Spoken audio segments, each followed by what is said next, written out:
Umadi police station येथे 14 April रोजी पहाटे हायवे रॉबरीचा प्रकार घडलेला होता, ज्यामध्ये फिर्यादीने दिलेल्या तक्रारीनुसार 3 लाख रुपये कॅश, एक सोन्याची अंगठी, 2 मोबाईल फोन आणि फिर्यादी वापरत असलेली गाडी, 4 व्हीलर गाडी हे आरोपींनी त्याच्याकडून लुटलेली होती। पोलिसांनी तात्काळ या गुन्ह्याची नोंद घेऊन तपास सुरू केला, ज्यामध्ये एकूण 7 आरोपी त्यामध्ये निष्पन्न झाले। आरोपींची संख्या बघता त्या ठिकाणी दरोड्याचा गुन्हा कलमवाढ करण्यात आली।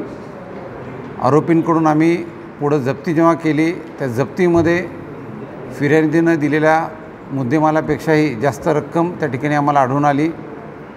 गुन्ह्यामध्ये एकूण 3 लाख रुपये कॅश सांगण्यात आली।